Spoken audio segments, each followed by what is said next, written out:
So, forgive me, I'm a little drunk. Drunk, tipsy maybe. Tipsy. Not drunk, just tipsy. After all, it is only Tuesday night. Is it Tuesday? Hell, I can't even remember. Anyway, I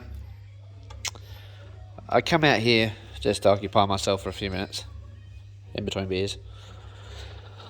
Made a gasket, which involves these punches, and I made another one.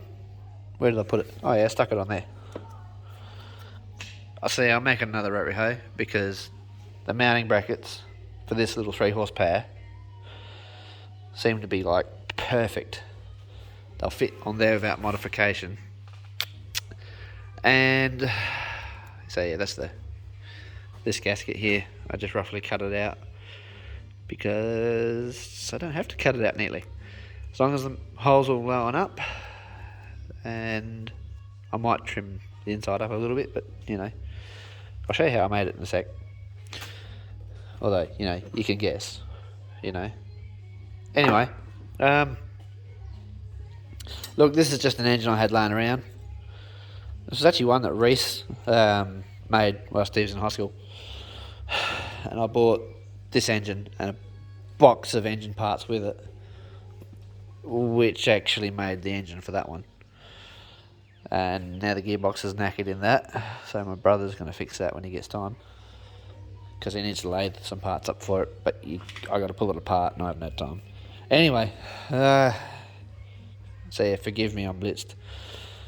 Anyway, what do I do? You can use a multitude of things. I'm just using some Start You Bastard, but probably WD-40 would be better, but I don't like the oily residue.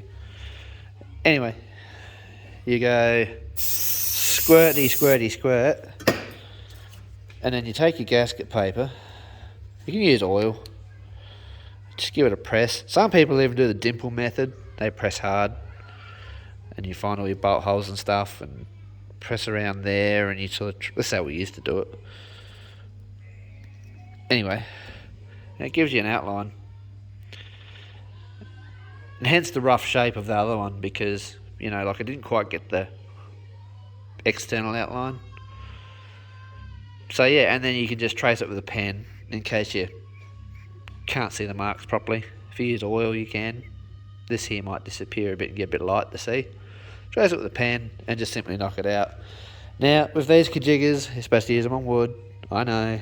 Do I care? No, because I can fix most things.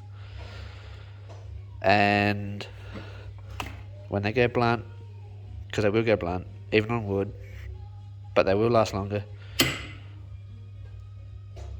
This is hard with one hand, I tell you. Anyway, you can see it bit in there. And you just trace it around using the edge to get your big holes. And then you find your closest appropriate one for the bolt holes. And it's better if you are actually a little bit bigger. And then, yeah, you dunk that around and Bob Johnny. If they're really sharp and it's really thin paper, you actually just need to put it on there and roll it around. And it will actually work. This one's a bit blunt. They're rusty. When they go rusty, they get blunt. They've been in the bottom of my toolbox. Alright?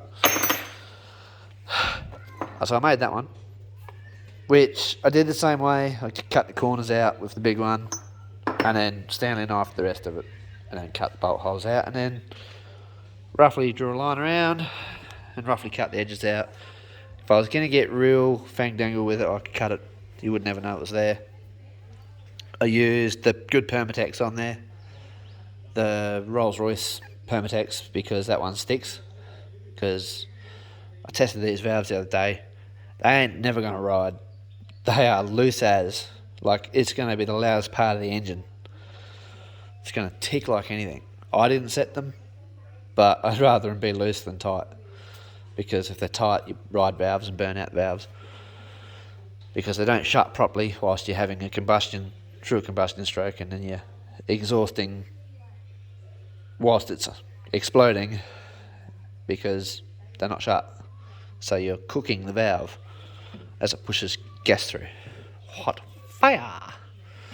Anyway, that's what I was just doing for 5 minutes whilst I had the kids outside and was hiding, Anywho, I'm going to, yeah. I could actually put the exhaust on and then put that carby back on. But I'm not going to. I'm going to blow that off and clean it up before I put it back on. That's a capillary tube on there. It's long and complicated to explain in a short video. Anyhow, that's it. Out for now.